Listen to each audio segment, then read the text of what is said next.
the colonial government, or now the U.S. government, opens the ledger and they just see 5 tons of red bugs. What is happening here? Hippocampus blood? What is going on in this, man? Untapped hippocampus blood reserve supply in Puerto Rico. Yeah, man, this is the last hippocampus blood. I've been searching for this my whole life.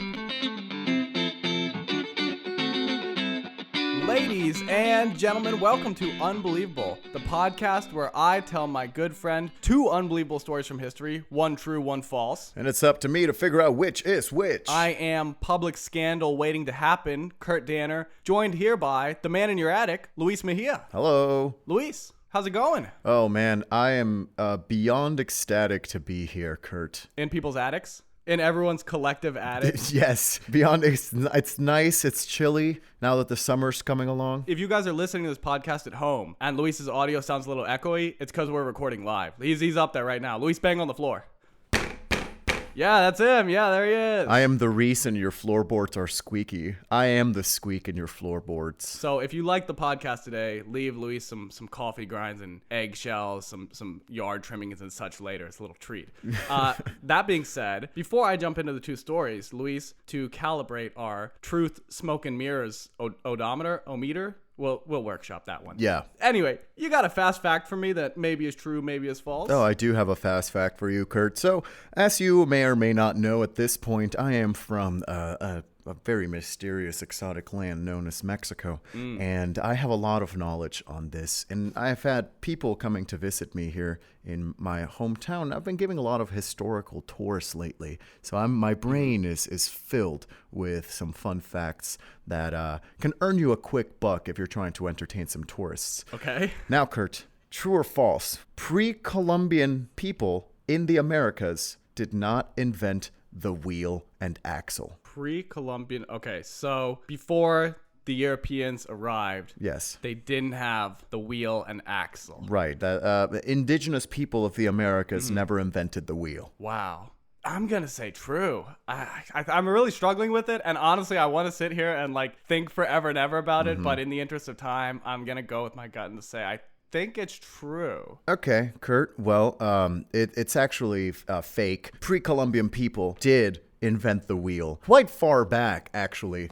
However, we do get this misconception in our day and age that essentially says, hey, pre-Columbian people didn't have wheels or wheel and axle systems. They were savages. But no, people up in this part of the world did. They very much used them all the time. The only problem is that unlike Europe and the quote-unquote old world, this hemisphere did not have pack animals, right? So there were no cattle, there were no pigs even, there were no donkeys, horses, nothing of the sort. So if you were going to carry things long distances,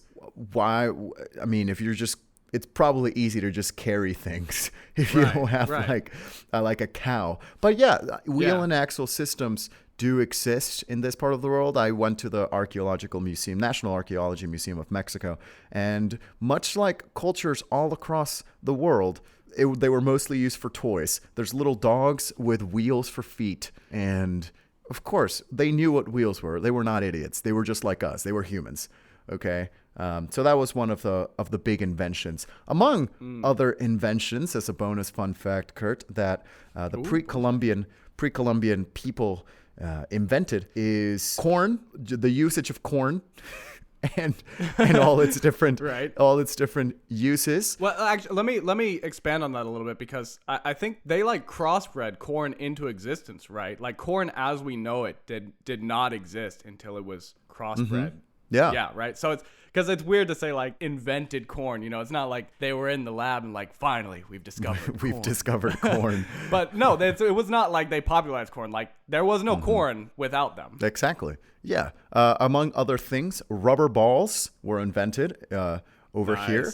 To disprove another misconception, the pre-Columbian people did have writing systems. There was writing in this part of the world. And they also invented the concept of zero. Ooh. So something, a figure, a digit that represents nothing, that represents the concept of nothingness.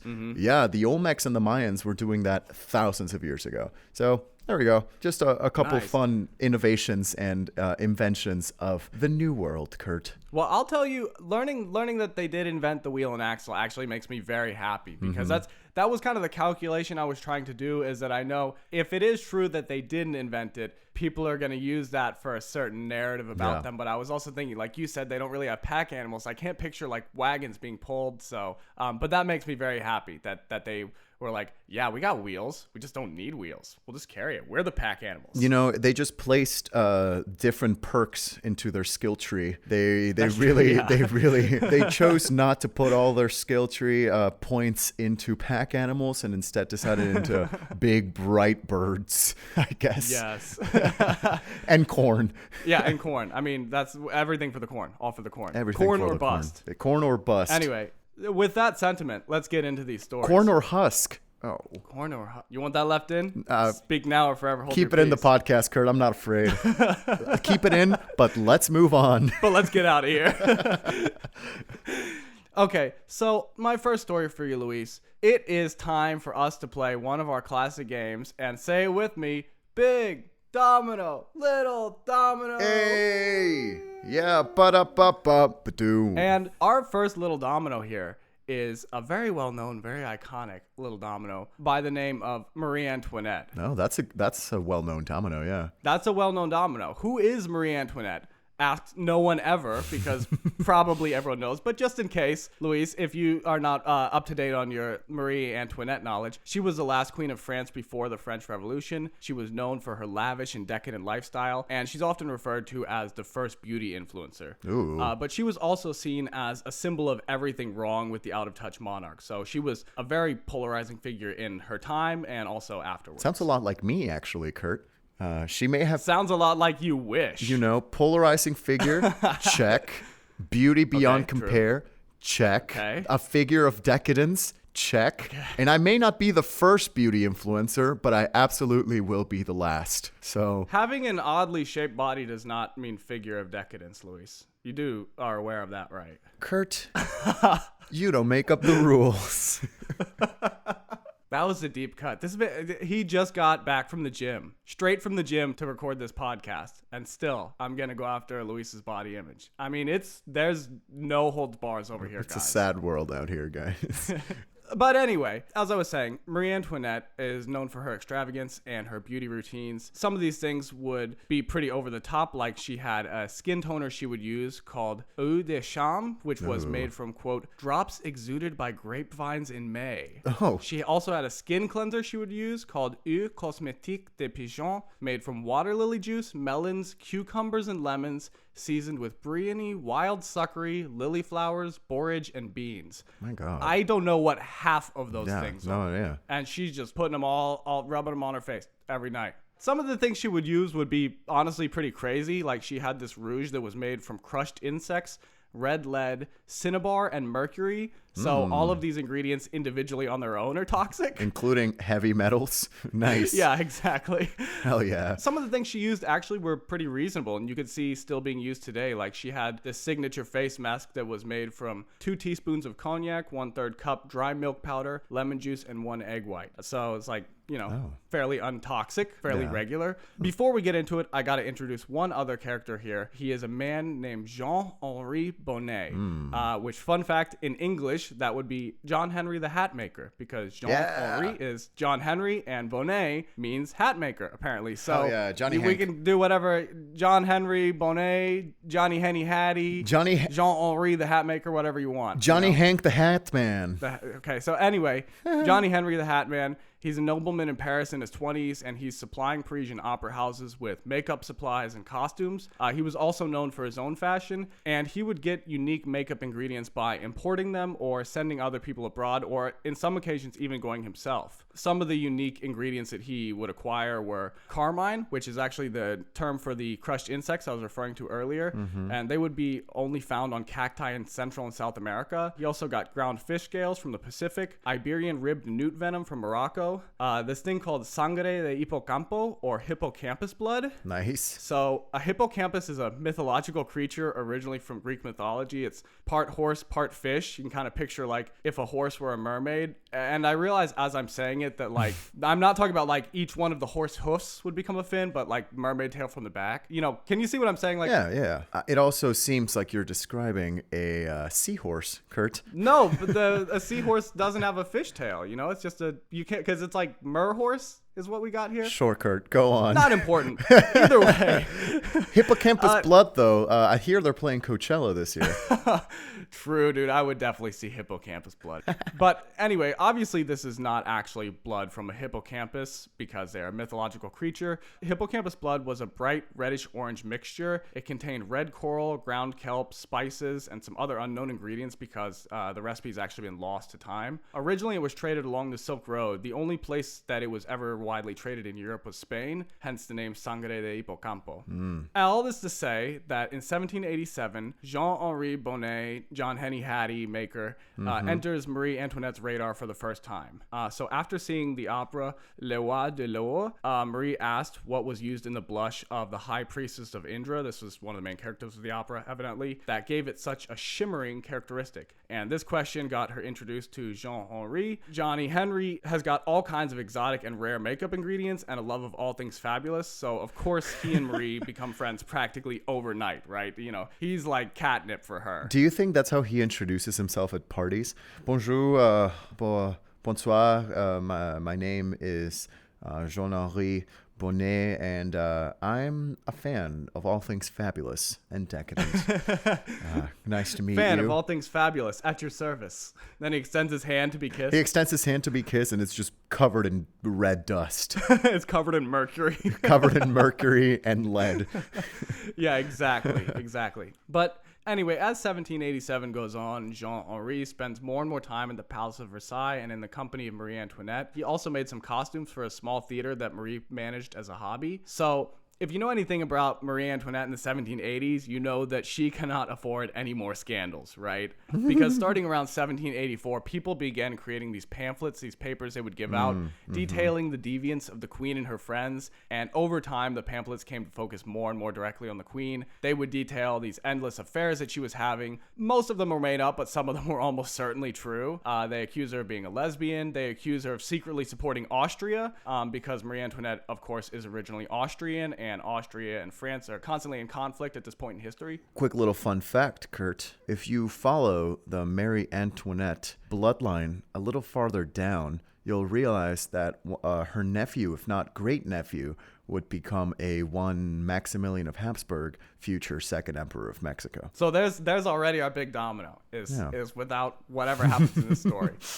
No Luis fetish for Maximilian of Habsburg. I don't know if you can call it a small domino, big domino. I think that's just a family tree, Kurt. That's just lineage. That's just human reproduction. It's not like my great grandfather emigrating from Germany to Mexico. That's the small dominoes to me buying a banjo in college, Kurt. Like, frankly. Anyway, as I was saying, these pamphlets, not very good for her. There's also a lot of stories that are basically just painting Marie as spoiled, out of touch. Like I said before, everything wrong with the monarchy.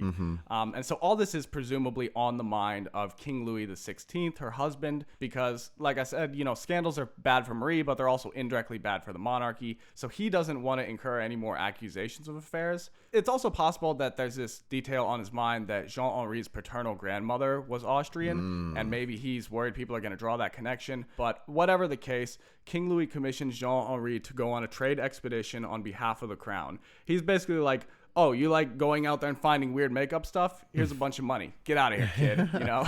Yeah, go for it. Go crazy. Yeah, go nuts. Just do it away from my wife.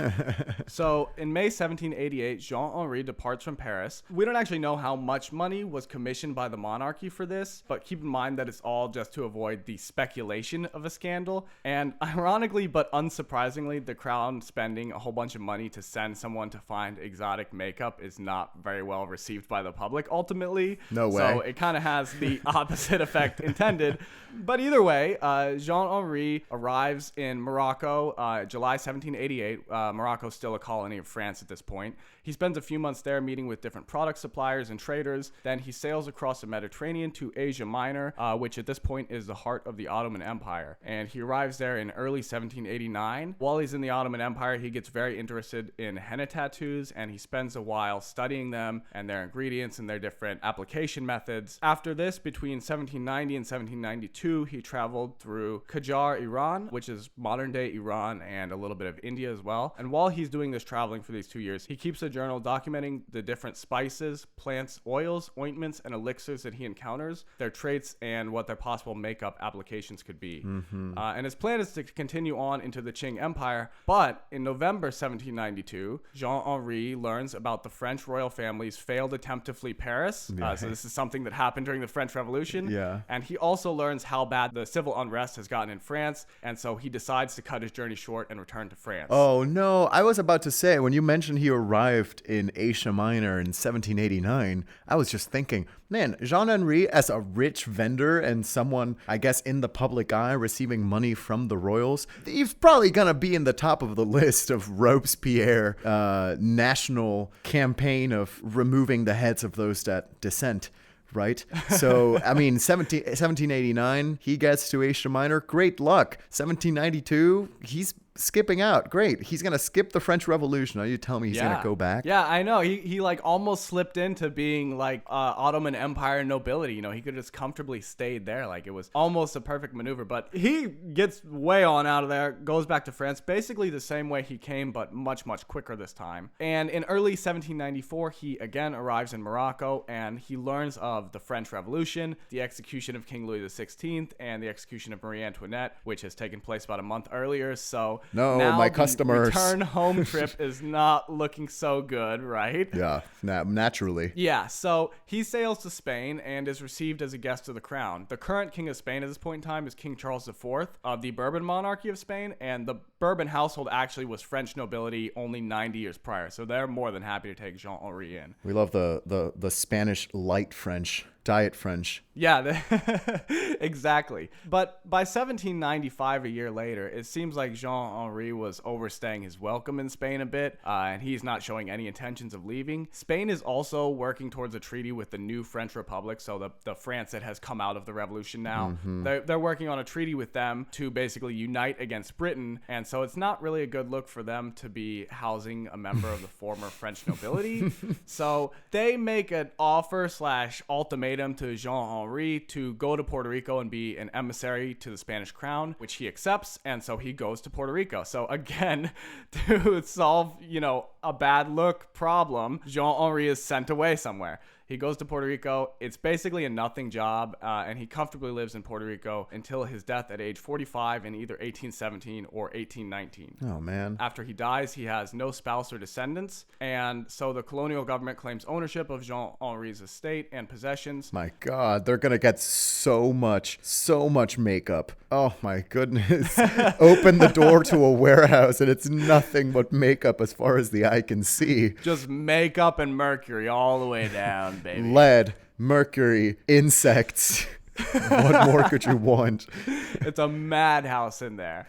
Oh man. Okay, but no. So it is claimed by the colonial government. Now, big time jump alert, because we are going to 1899. Oh my goodness. Which is when the Spanish-American War ends. Oh, right. So 1899, the war ends, and as part of the treaty at the end of the war, Spain gives several of its territories to the U.S., amongst them Puerto Rico. Puerto Rico was already occupied by the U.S. military from during the war, so they set up a military government that's going to oversee local officials. And the U.S., like any aspiring world power, wants to know, what did we win here in the war? What do we got here? More importantly, what can we get out of this bad boy? Yeah. So the U.S. military begins taking an inventory of the government. Oh my Basically, God. they're marking down what are its assets, its properties, what are its capabilities. And during this process, Jean-Henri's assets are itemized. Also, during this process, his journal is transcribed and then it is either discarded or lost. But the physical thing is gone. The colonial government, or now the U.S. government, opens the ledger and they just see 5 tons of red bugs. What is happening here? Hippocampus blood? What is going on in this, man? Untapped hippocampus blood reserve supply in Puerto Rico. Yeah, man. This is the last hippocampus blood. I've been searching for this my whole life. Oh. So now we're going to go on to 1917. And there's a man named Ivar Larson. He's a researcher for the Naval Consulting Board in New York. The Naval Consulting Board was this organization put together by Thomas Edison and some other people in the lead up to World War I. Basically, there were a lot of people who had fears that the U.S. was not on par with other world power militaries. And if the U.S. was going to get in a world conflict, it needed to be prepared for that. So they created this organization, the Naval Consulting Board, to just say, let's get a bunch of scientists together to just churn out inventions for the military. So Ivar Larson is one of the researchers working for them. He's working on a formula to prevent tanks and ships from rusting, and he's testing different oils and hydrocarbons. While doing research, he finds the transcription of Jean-Henri's journal. Larson understands enough French to be interested in the document, but he doesn't fully understand it, so he enlists the help of another researcher named Arthur Durant, who does speak French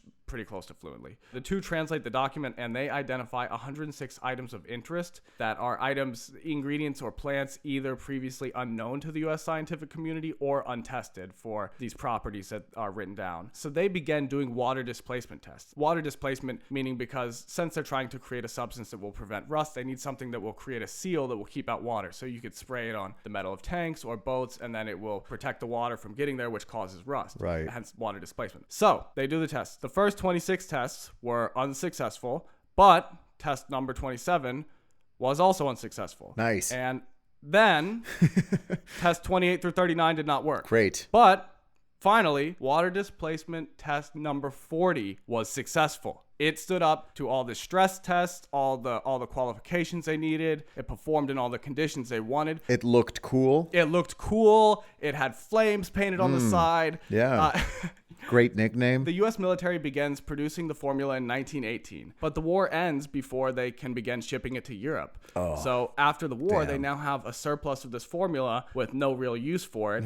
They began testing it for commercial applications, and as it turns out, a lot of private citizens would like a universal lubricant that is rust resistant. So in 1924, the formula arrives in stores, packaged in a new aerosol form, and it still has its lab name, Water Displacement 40, but they shortened it to WD-40. So WD-40, the product which you may be very well familiar with, Luis. Oh my God. Came out of this. The formula for WD-40 actually was never patented within the window of time that it could be patented. So this means when you patent something, you have to release what all the ingredients of it are. Since they never patented within that window of time, they never had to publish, here's what the ingredients are. So the formula of WD-40, whatever the item of interest they got out of this journal, is still a trade secret to this day. Whoa. It's produced outsourced to a private company, but the U.S. government is the only one who knows truly what is in WD-40. So the next time you're lubricating up some of your door hinges or perhaps cleaning some of your various hardware and metallic parts, Luis, thank Marie Antoinette. It's all hippocampus blood and crickets. Maybe that's what's in there. What if that's oh my goodness, the ingredient, the hippocampus blood? Could you believe it? If you start reverse engineering WD-40, like if you're in a pinch, you're like, oh man, I need some rouge today. I'm looking really pale. I'd like to really blush up a little bit. All right, ladies, get a nice little brush, a nice little makeup sponge, and go to town with some WD-40. I'll be honest, Luis. I don't even want to joke about this, okay? Because you don't understand the community, the culture I come from, how much of a universal thing WD-40 is. Everything WD-40 works on. You can't put out here this misinformation that it can be used as makeup. People are going to start using it as Kurt, makeup. It's an international thing, okay? Mexico here loves WD-40. WD-40, we call it. Ooh. Yeah, it sounds fun. Sounds fancy. I'm not spreading misinformation. Con el sangre de Hippocampus. WD-40, now featuring Sangre de Hippocampo. Márcanos en este momento. En este momento, 229-484-7700. Now, I'm not giving false information, Kurt, here. I want the listeners to know, this is my disclaimer. I'm an idiot.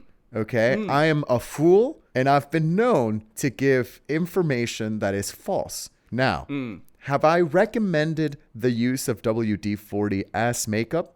No. Did I mention that it would be funny if you did? Yes. Now, the power is on your hands. The ball is in your court to test out these details. I don't make myself or this podcast responsible for whatever applications you use for WD-40. Before you revealed what WD-40, that this result was WD-40, you mentioned a non-rust lubricant.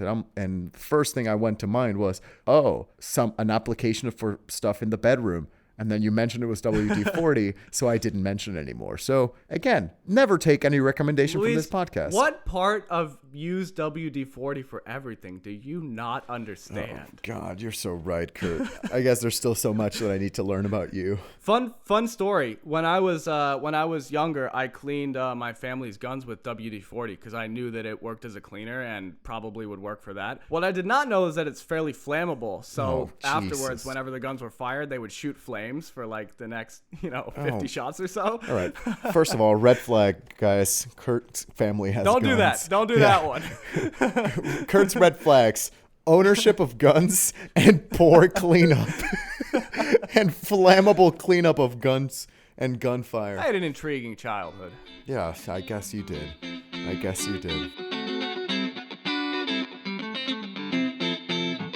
I'm so ready. I'm hyped now. You're hyped. You're in the mood. You know, we got Marie Antoinette. We got WD-40. I want to keep this energy rolling, okay? Because this story is very fun. But also, speaking of disclaimers, I got a little disclaimer at the beginning of this one, okay? I run into often when I'm listening to a historical story that's very fun, I feel kind of bad rooting for the main character because maybe they're kind of a villain or maybe they're really a villain. Mm-hmm. And I'm like, I feel bad enjoying this because like they did bad things. I'm going to tell you right off the bat, the main character of the story, she's major villain. Oh. But she is such a fun villain. I would like to propose, let's put our guilt aside for the moment and just enjoy watching her have a time of it, okay? So our villain's name is Walburga Osterreich. Her nickname is Dolly, okay? So Dolly was born... Go ahead, process, go ahead. This man's... That's, first of all, very, very villainous name to begin with. But, man, who decided to give her that nickname? It's like naming your child Helmut Bloodhand, but he goes by Steve.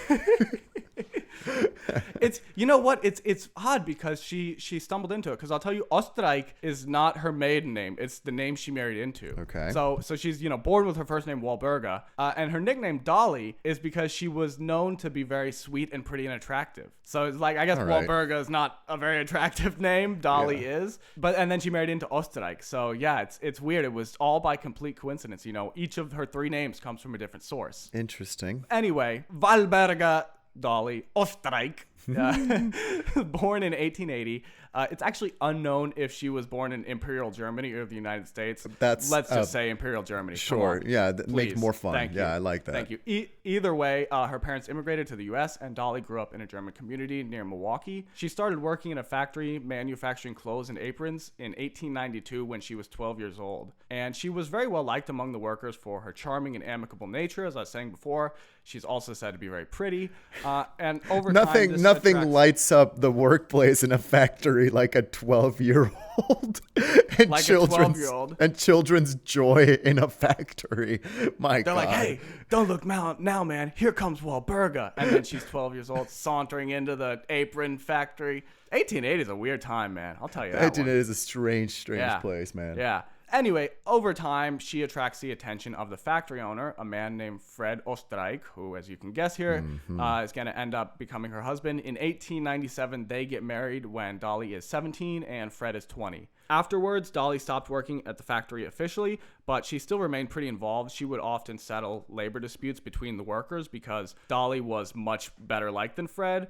I said she was particularly liked by the workers. By contrast, Fred was said to be distant and unlikable. He lived rough and he drank heavily. And it seems like after a few years of marriage, Dolly came to the same conclusion as well. Later on, it'd be widely reported that Dolly felt her needs weren't being met in the marriage because, her husband is at work and drinking and not really interested in her. But honestly, I think it could be any number of reasons why she was unhappy, most of them relating to his rough living and drinking. Mostly it's because it's a factory owner or a factory worker in 1890s Milwaukee or 1890s Wisconsin. I feel like that just goes without saying. Yeah. I mean, that'll do it. No offense to any 1890s Wisconsinites listening to us, but I'm assuming life back then was not, let's just say, pleasant, you know? No offense to any of our listeners who may be factory workers born pre-1900. We'd love to keep your viewership, and we promise to do better from that comment. We do promise. Follow us on Twitter, though.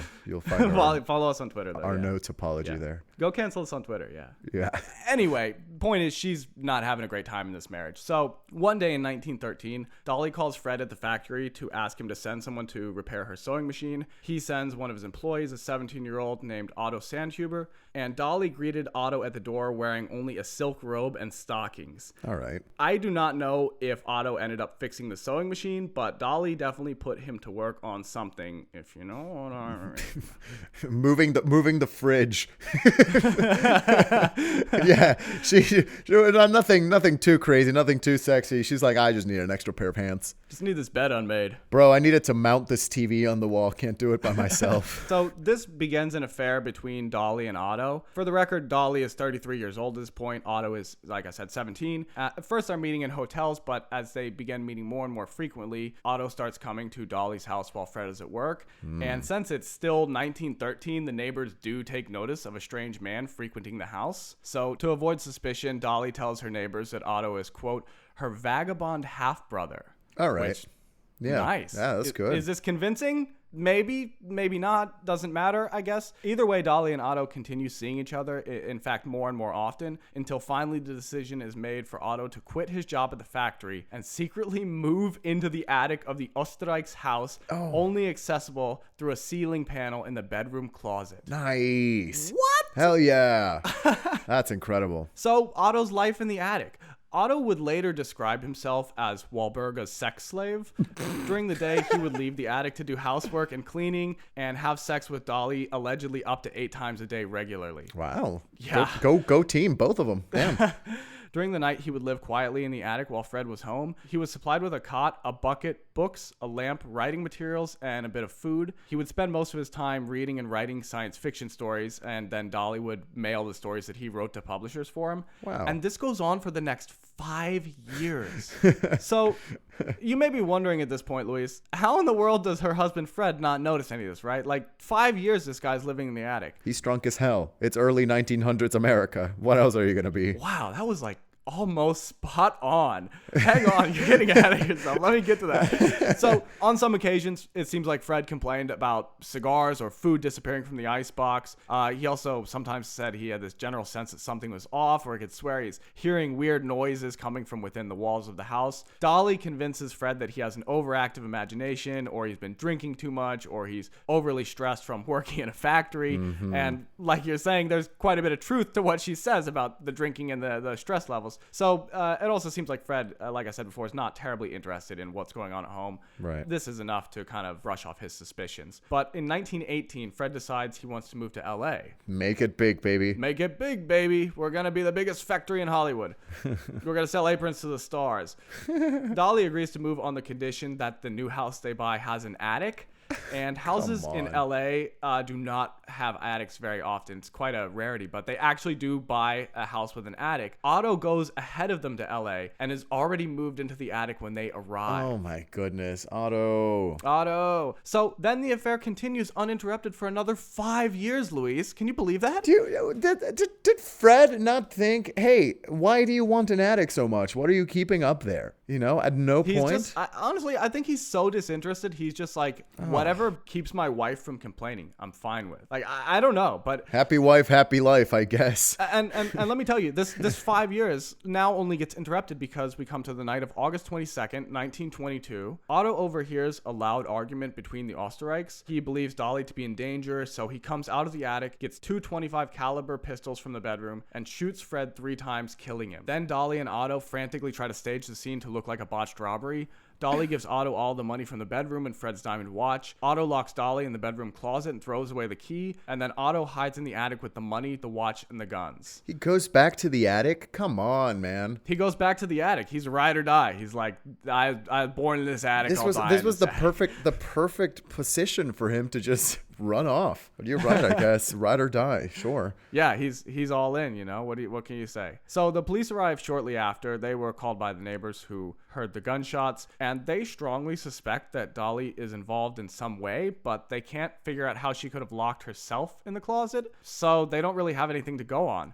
Dolly inherits Fred's fortune. She buys a larger house with a larger attic. Larger attic. Hell yeah. Larger attic, which, as you can see where I'm going here, so Otto continues living in the attic, despite the fact that Fred is dead. Yeah, at this point, why there's keep it only secret? 2 changes. One is that Otto can now have a typewriter to write with instead of pencil and paper, since there's no one around to hear it. Incredible. And evidently, the new attic has enough room for him to make bathtub gin. Great, man. So he's got a typewriter and he's liquored up. That's the only difference in his life. Yeah, that wonderful. Stay up in the attic. Do not come down to a study. Do not come down to the bedroom. Don't come down ever. At this point, you're right. You started this podcast episode saying, keep the bad person attitudes aside about Walberta / Dolly.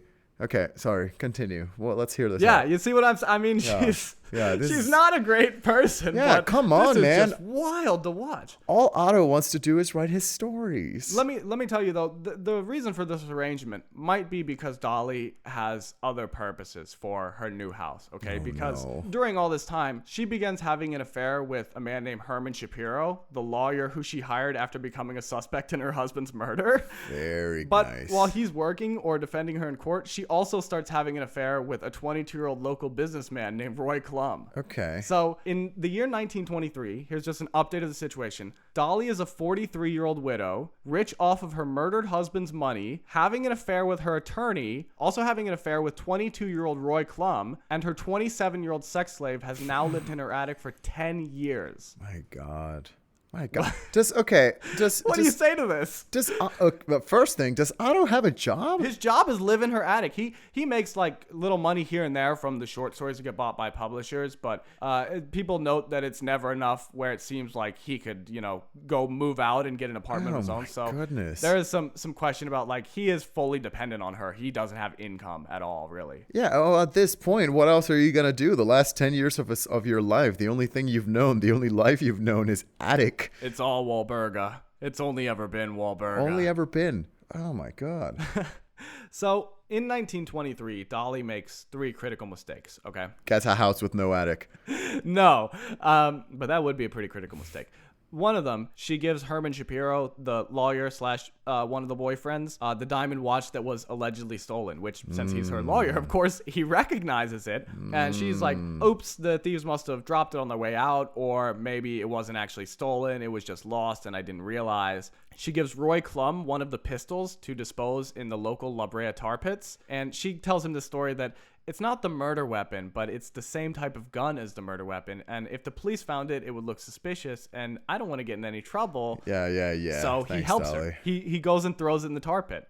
Her third critical mistake, however, though, is that sometime later, Dolly breaks up with Roy. So he then, of course, goes to the police and tells them everything he knows. Okay. And in July 1923, the police retrieve the gun from the tar pits and arrest Dolly. The next day, when the story hits headlines, Dolly's neighbor goes to the police station and tells them that she also gave him a gun. Because remember, there were 2 guns. Right. She also gave him a gun with the same story about, I just don't want to get in trouble, and told him to bury it under the rose bushes in his garden, which he did. Okay. So police go and retrieve that gun as well. Both the guns are badly deteriorated, so it's difficult to learn much from them. They're definitely the same type of gun that was used, but they can't identify whether or not they are the specific guns used in the murder. So the charges don't stick to Dolly. But during this time, she is in prison incarcerated. So while she's locked up, Luis, who is going to feed Otto? Oh, and he's still in the attic. She's got pets. Who's going to water the plants? Oh, no. Who's going to make sure the stove's not on? Who's going to leave food out for Otto? He's waiting for owner woman to come in through the door and open the door to the attic. I know. Poor man. During an inmate attorney meeting, with Herman Shapiro. Herman Shapiro's still her attorney. Great. Dolly asks Herman to take groceries to her house to feed, quote, her vagabond half-brother. She's back to the old material, baby. Yeah, stick to your story. I mean, if it ain't broke, don't fix it, I guess. Yeah, stick to her story. That's bold, frankly. So she tells Herman is like, because he's been in a relationship with her. He's like, I did not know there was someone living in your attic all this time that I've spent at your house, but okay. She tells him, go scratch on the ceiling panel 3 times and leave the food, and the man will come out of the attic and get it. Herman goes to the house, but he doesn't leave. He stays to meet Otto, and Otto comes out of the attic, introduces himself as Walter Klein. He's thin, gaunt, and pale, and he starts talking nonstop to Herman, telling him all the events of the past years, about living in the attic, about the murder, about everything. What? Herman tells him to get out of the house, but get this, he doesn't go to the police. So without this information making it out, the charges against Dolly are eventually dropped. Oh. And afterwards, Dolly and Herman move in together. What? Okay. Oh, all right. Hold on. Yeah. So Otto just finally was free from living in an attic? It wasn't that he was like stuck in there, because he came out of the attic on his own. He could get out from the attic. But it was just that he came out to get the food, and he has not had like much human interaction for, a little over 10 years now. And now he lives in a different city too. So he just sees like another human being, and it's been especially boring recently because Dolly's been locked up this whole time, I guess. So he just starts talking about everything and anything to Herman Shapiro, who apparently is in love enough with Dolly that he doesn't want her to go to prison, but he just tells Otto, like, get out of here. Also, forget being in love with her. He's her attorney, right? So I guess professionally speaking, he doesn't want Dolly to go to prison either. Yeah, I mean, that's true too, but also then is he committing a crime in withholding that evidence? In both of these instances, Kurt, there's foul play.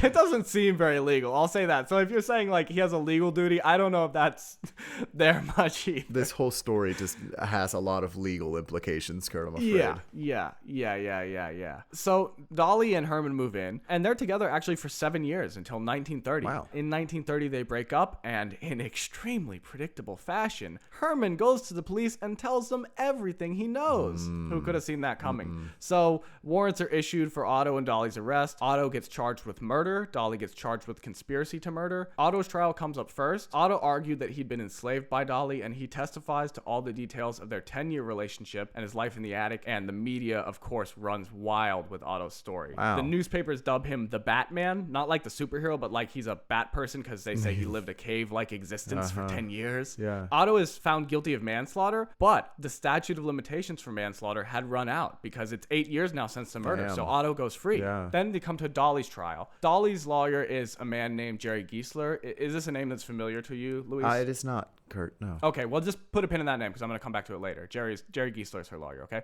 Dolly, in her trial, of course, blames Otto. Otto gives the same testimony, which the jury already knows completely at this point because they've been reading about it in the papers for weeks.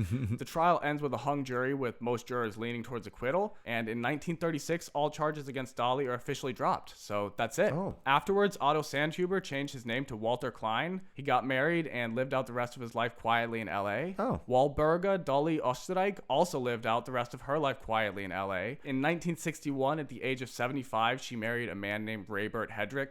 Ray and Dolly had been together 30 years at that point, and then Dolly passed away a few weeks later. So both Otto and Dolly, weirdly, like after this was over, just had super stable, normal lives in the exact same city they were in. Do you think Otto especially requested an attic at his new house? Like, do you think it's like old habits die hard and he decided to stay in the attic? Say, I'm sorry, honey, I have to have an attic. Can only work there. I think if it were a movie, he would like have won a bunch of money from the lawsuit, right? And then he buys like a big mansion, but then he just lives in the attic because he's too institutionalized by the attic. I can see that would be very dramatic. Yeah, absolutely. Ending to a movie, yeah. Anyway, but let me get to the one like kind of odd little twist on the end of this thing. Okay, so the lawyer Jerry Giesler, he would after this go on to become kind of like the famous Hollywood lawyer to the stars. He went on to represent Errol Flynn, Charlie Chaplin, Marilyn Monroe, as well as tons of other major actors. A lot of people whose names I didn't recognize, but had their own Wikipedia pages. So hey, we're blue in Wikipedia. Good. Yeah. I mean, names I didn't recognize because they're from like 1920. Sure. He also represented famous Vegas mobster Bugsy Siegel, and he also got Dr. George Hodel acquitted from some pretty heinous charges. Dr. George Hodel would later be the prime suspect of the gruesome Black Dahlia murders, which are some of the most famous unsolved murders in American history. In my personal opinion, he 1,000% did it. It's just it's very clear he did, but the evidence slipped through the cracks. This is a separate conspiracy in this episode. No, it's not so much of a conspiracy. It's more like since he died, after his death, they have kind of figured out it probably definitely was him. But had, there's an interesting little thing to say, like, had Jerry Giesler not got wrapped up in the whole Wahlberga scheme, would he have gotten escalated to the point where he could have kept one of the most famous, most gruesome American murders unsolved?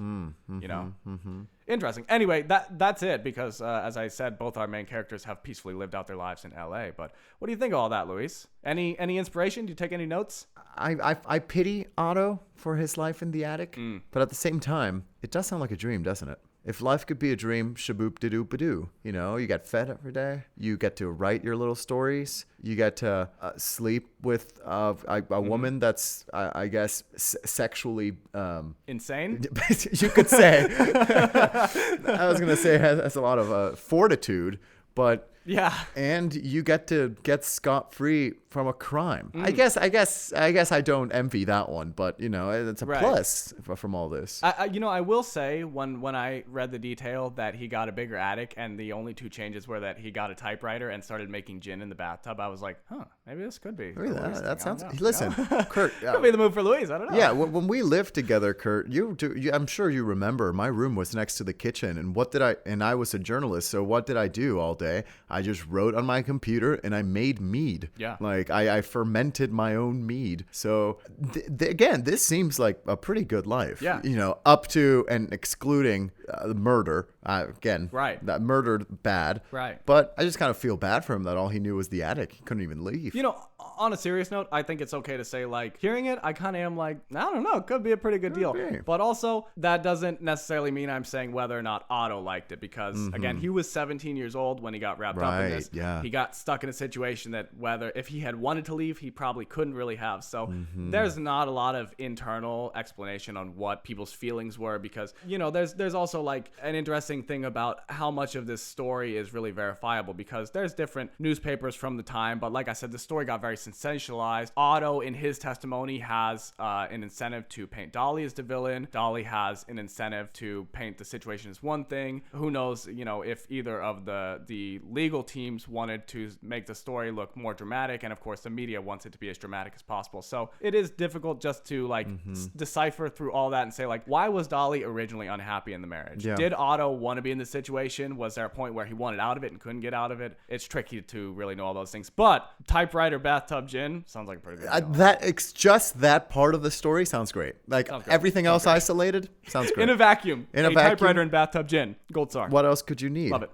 No, and at the end of the day too, you mentioned he came into the attic at 17. He's spending over 10 years in that attic. Even if he were to leave, what would he do? What does he know how to do? Just write, I guess, and stay quiet.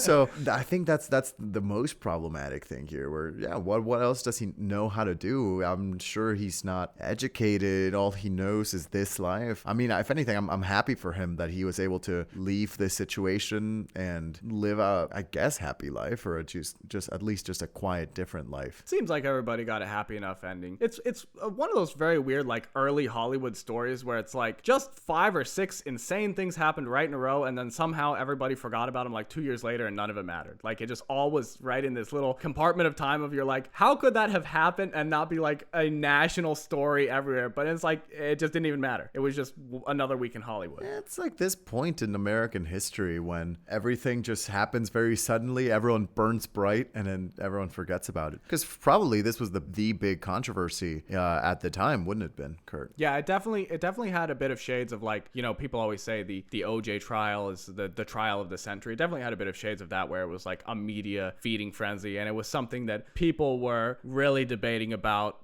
is this person innocent or guilty? Should they be considered innocent or guilty? But also at the same time, people are probably much more interested in just like the juicy details of the story. So yeah, I mean, it was something that was huge for a second. And then in the end, a man is dead. No one's in trouble. Everybody lives out the rest of their days happily ever after. This is kind of one of the reasons why I said I feel a lot more comfortable just putting my guilt to the side, because it's so hard to decipher. Is there a bad guy? Who's the bad guy? What did anybody want? What's the moral? I'd rather just say like, wow, that was a wild one, you know? And did Walberta or Otto Walberga, my bad. Did her or Otto or anyone else involved in this ever write some sort of memoir or book detailing this whole story? Or it was just what the press kind of dug up? Otto badly wanted to be free of this deal as soon, I think, from the moment he got kicked out of the house, because when they got the warrant for his arrest, he was actually in Canada. And after the legal proceedings was done, he like got out and nobody ever could get a hold of him again. You know, they know like where he was, but he is not talking to anybody. I think that Dolly gave some interviews. I think that more often it was like, you know, Herman and Roy, you know, disgruntled boyfriends, a lot of it, but also because of the testimony that detailed, at least, you know, what they testified in court. Otto pretty much detailed all of it because he's trying to establish a pattern and character, and that he's stuck in this situation, that it was not that he wanted to do this, he was like indoctrinated into this, which may possibly be the case. But so because of that, a lot of details came out. But it's also like I'm saying, where, you know, you read multiple newspaper sources and it's difficult to tell, did they all go find this information independently or did they all cite the LA Times? They're not saying that. What was their source? They just made it up. Dude, trust me. Trust me. Dude, my cousin was there. He saw it. Yeah. My cousin was Walberga. You don't know him. He goes to a different school.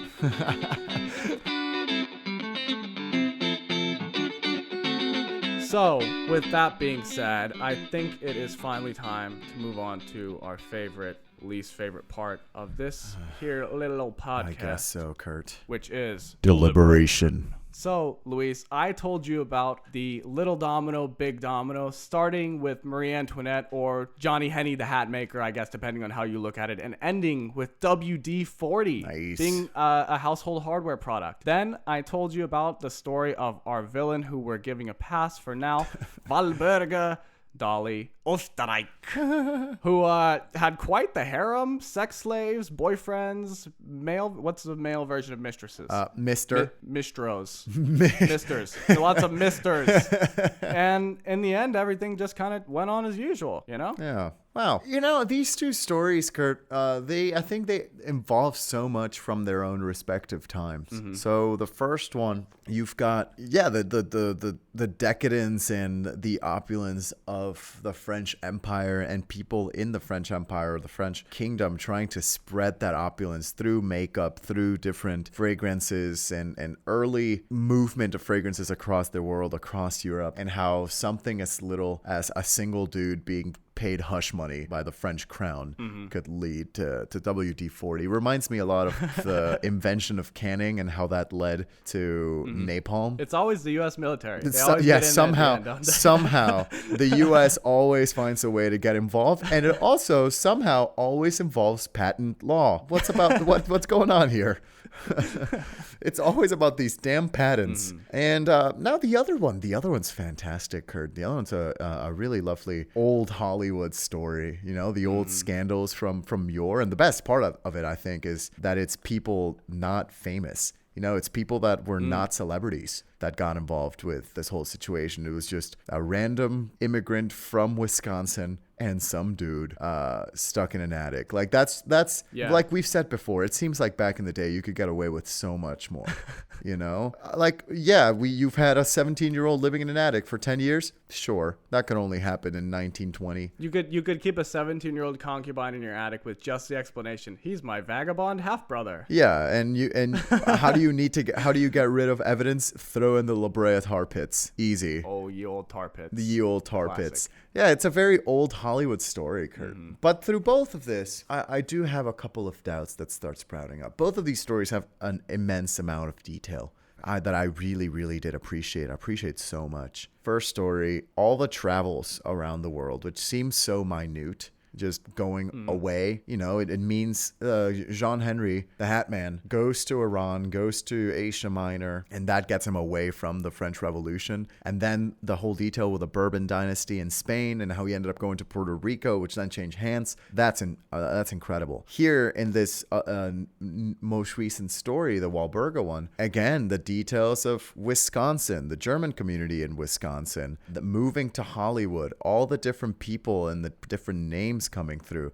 That's amazing. Now, something I'm getting hung up on, Kurt, And I think this is why I mentioned that the second story sounds very old Hollywood. And it's surprising that no one in there is famous. True. You know, I feel like the press, yes, would make a big hubbub about this. We've had cases recently that have become national news that are just because how strange they are. I don't know. The first thing that comes to mind is Casey Anthony. But I'm thinking of this news story. I'm like, no way. In 1930s, 1940s Hollywood, with stars as big as they were, why would they care about these random people that came to LA? Not only that, details such as when she first met Otto, she was wearing a silk robe and stockings. If they decided to keep a quiet life afterwards, Kurt, how would this be known? Maybe Wahlberg had some interviews, but I don't know, Kurt. I feel like there's too much going on, because who would care about the happenings of Wisconsin, of a small German community in Wisconsin? I certainly wouldn't. I won't. And this is no offense to now, Luis?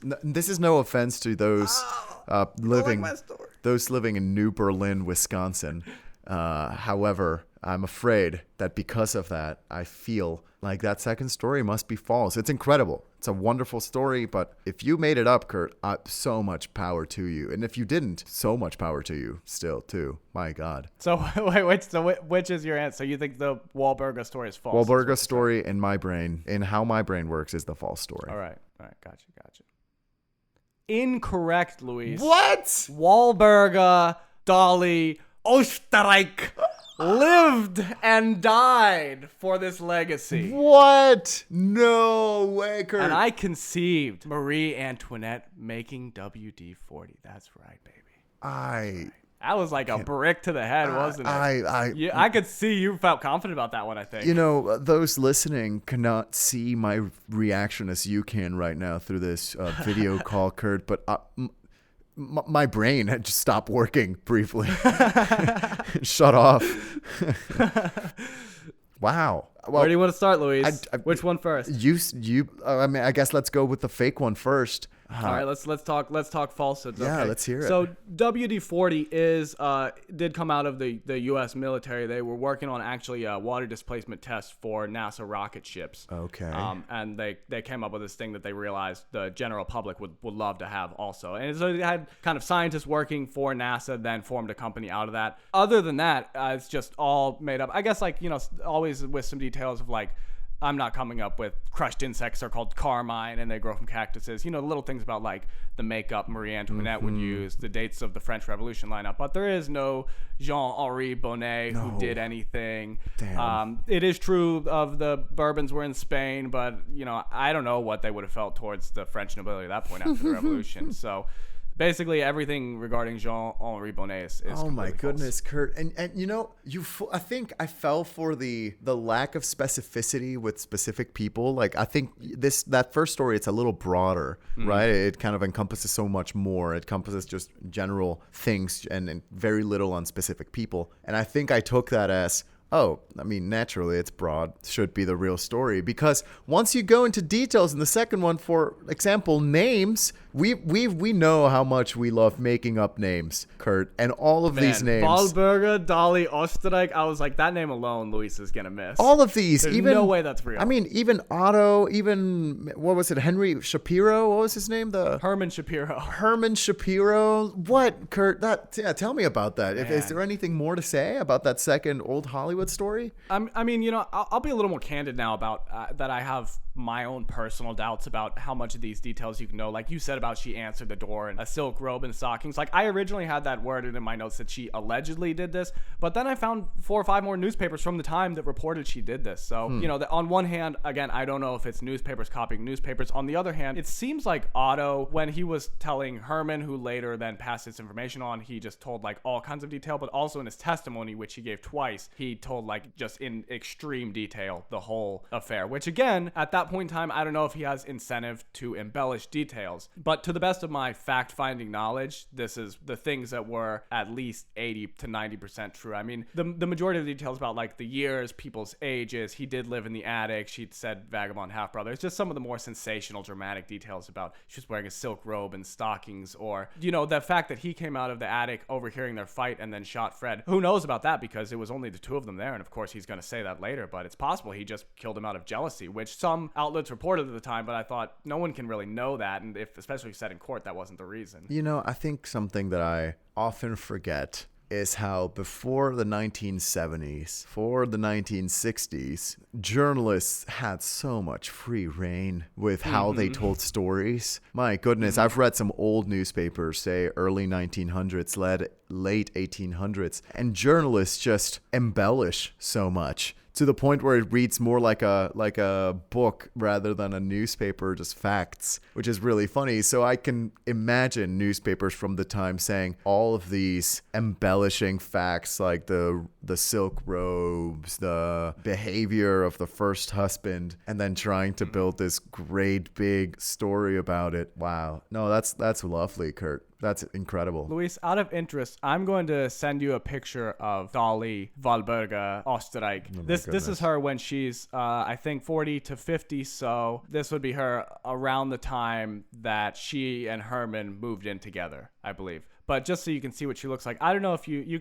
I'd like you to describe, but also if you've seen Peaky Blinders, I think she looks like Polly from Peaky Blinders, which just makes the story even better. You know, let's just begin by saying she looks like an older woman, has older features. She has the classic early 1930s, 40s look where she has short hair and what looks like a bucket hat on. You know, like what flappers wear, like current day costume of flappers are wearing, just that kind of big hat, bonnet kind of situation. The hat where the brim like really phoned it in, like the brim's given like no effort. And this picture you sent me, she really looks incredible because she has just a mink scarf, and by mink I mean it's you can see the feet and the face of that animal just wrapped around her. We'll post this on our social media, but I'm gonna go out on a limb here, Kurt, and say that I think Walburga might be the woman of my dreams. This woman she's a powerful woman, okay? Yeah. I kind of, doing some of the research, thought like she was going to be super attractive. And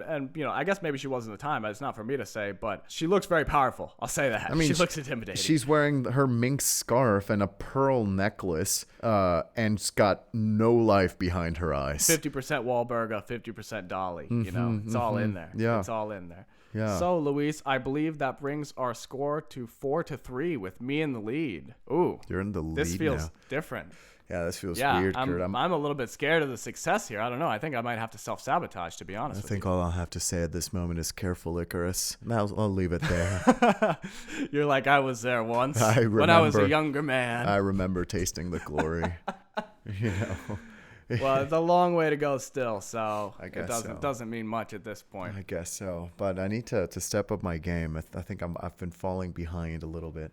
I don't know what's happening to me. I don't know what's wrong with me, Kurt. I've lost my touch. Well, we'll see. So, everyone, I hope you enjoyed listening to the stories today. If you want to see pictures or bonus content from this episode or any of our other episodes, check out our social medias. We're on Instagram at UnbelievablePod and Twitter at UnbelievablePC. If you like the podcast, tell your friends about it. Leave us a review, maybe. Who knows? Yeah, give us a DM on Instagram and really just rip us to shreds. Yeah, harass us online. Please we'll take do. Any interaction. Yeah, I mean, send us hate mail. We love it. The algorithm will love it if you are mean to us. So, see you next time, everyone. And remember, if you're going to involve your harem in your crimes you're committing, don't break up with them afterwards. They're going to go straight to the police. Rookie mistake. And make sure you get a huge attic. At least the bathtub size. See ya. Bye.